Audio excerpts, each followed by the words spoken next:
White হাউসে বসেই তোলপাড় শুরু করেছেন ডোনাল্ড ট্রাম্প। তার অন্যতম সিদ্ধান্ত যুক্তরাষ্ট্র থেকে অবৈধ অভিবাসীদের বের করে দেওয়া। এবার তাতে সায় দিল ভারতও। সেখানে অবৈধভাবে বসবাসরত সব ভারতীয় নাগরিককে চিহ্নিত করে দেশে ফিরিয়ে নেওয়ার জন্য ডোনাল্ড ট্রাম্প প্রশাসনের সঙ্গে কাজ করতে প্রস্তুত মোদি সরকার।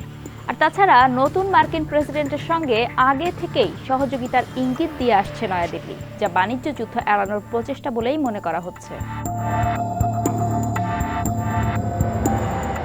যুক্তরাষ্ট্র প্রায় 18,000 অবৈধ ভারতীয় অভিবাসীকে শনাক্ত করেছে। ভারত তাদের দেশে ফেরানোর জন্য যাচাই বাছাই করে অভিবাসন প্রক্রিয়া শুরু করবে।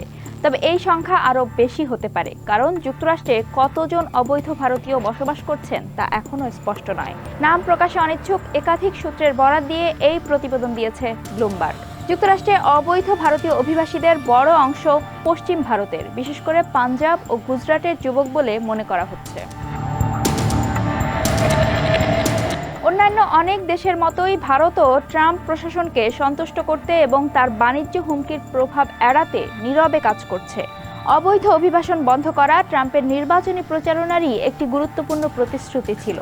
20 জানুয়ারি শপথ নেওয়ার কয়েক ঘন্টার মধ্যেই তিনি সেই প্রতিশ্রুতি পূরণে পদক্ষেপ নেন। তিনি জন্মসূত্রে নাগরিকত্ব বন্ধ এবং যুক্তরাষ্ট্র মেক্সিকো সীমান্তে সেনা মোতায়েনের উদ্যোগ নিয়েছেন।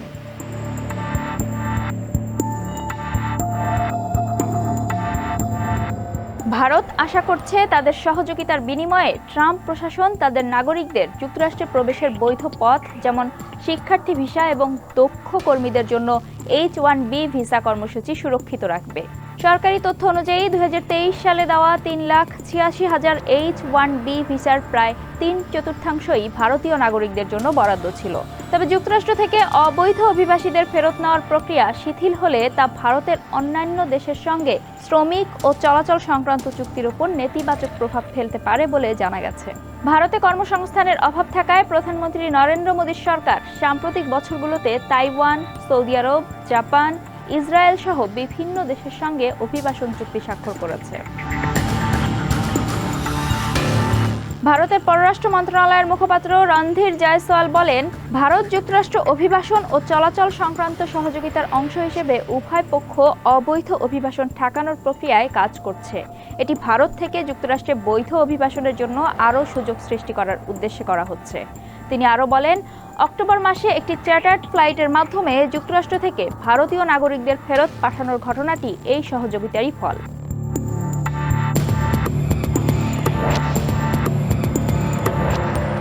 এদিকে যুক্তরাষ্ট্রে মোট কতজন অবৈধ ভারতীয় অভিবাসী রয়েছেন তা সুনির্দিষ্ট নয়। তবে 2022 সালের একটি প্রতিবেদনে মার্কিন হোমল্যান্ড সিকিউরিটি বিভাগ জানিয়েছিল যে সেই সময় যুক্তরাষ্ট্রে প্রায় 2,20,000 অবৈধ ভারতীয় অভিবাসী বসবাস করছিলেন। সেদিক থেকে যুক্তরাষ্ট্রে অবৈধ অভিবাসীদের মধ্যে ভারতীয়দের সংখ্যা তুলনামূলকভাবে কম। 2024 অর্থবছরে যুক্তরাষ্ট্রের শুল্ক ও সীমান্ত সুরক্ষা বিভাগের তথ্য অনুযায়ী অবৈধভাবে সীমান্ত পেরোনো অভিবাসীদের মধ্যে মাত্র 3% ছিলেন ভারতীয়। কিন্তু সাম্প্রতিক বেশ কয়েক বছর ধরে ভারতীয় অবৈধ অভিবাসীদের সংখ্যা ও হার ক্রমশ বাড়ছে।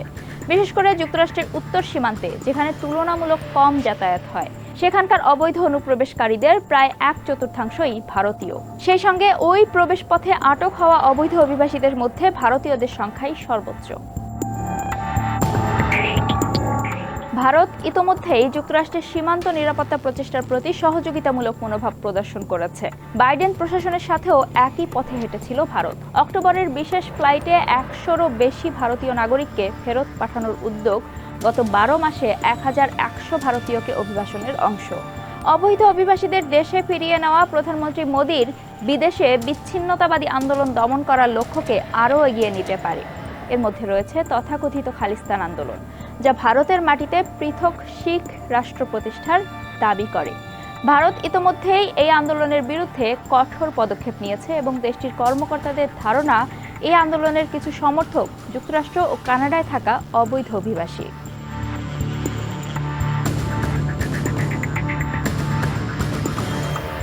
মোদি ট্রাম্পের সঙ্গে বন্ধুত্বপূর্ণ সম্পর্ক বজায় রেখেছেন এবং নতুন প্রশাসনকে স্বাগত জানিয়েছেন। তবে যুক্তরাষ্ট্রের প্রেসিডেন্টের কোনো অপ্রত্যাশিত পদক্ষেপের বিষয়ে সতর্ক রয়েছেন, যা ব্যয়বহুল বাণিজ্য যুদ্ধে পরিণত হতে পারে। ট্রাম্প বারবার অভিযোগ করেছেন ভারতের উচ্চ আমদানি শুল্ক মার্কিন ব্যবসার ক্ষতি করছে এবং তিনি ভারতের বিরুদ্ধে পাল্টা শুল্ক আরোপের অঙ্গীকার করেছেন। হোয়াইট হাউসে বসার প্রথম দিনই ট্রাম্প তার প্রতিবেশী দেশগুলোর উপর দৃষ্টি দেন। 20 জানুয়ারি তিনি জানান, মেক্সিকো এবং কানাডার উপর 1 ফেব্রুয়ারির মধ্যে 25% পর্যন্ত শুল্ক আরোপের পরিকল্পনা করেছেন তিনি। কারণ হিসেবে তিনি বলেন, এই দেশগুলো বিপুল সংখ্যক মানুষকে যুক্তরাষ্ট্রে প্রবেশ করতে দিচ্ছে। বিশেষ করে কানাডাকে তিনি খুবই বাজেভাবে শোষণকারী বলে আখ্যা দেন এবং ফেন্টানিল ও অভিবাসীদের সীমান্ত পেরোনো নিয়ে অভিযোগ তোলেন। ওয়াশিংটন ভিত্তিক থিঙ্ক ট্যাঙ্ক নিকানেন সেন্টার জানিয়েছে, যদিও এটি সম্পূর্ণ স্পষ্ট নয় কেন উত্তর যুক্তরাষ্ট্রের সীমান্তে ভারতীয় অবৈধ অভিবাসীদের জন্য একটি বড় প্রবেশপথ হয়ে উঠেছে। কিছু কারণ হিসেবে 2023 সালে এল সালভাদরে ভারতীয়দের জন্য ভিসা মুক্ত ভ্রমণ এবং কানাডায় ভারতের নাগরিকদের তুলনামূলক সহজ যাতায়াতের বিষয়টি উঠে এসেছে।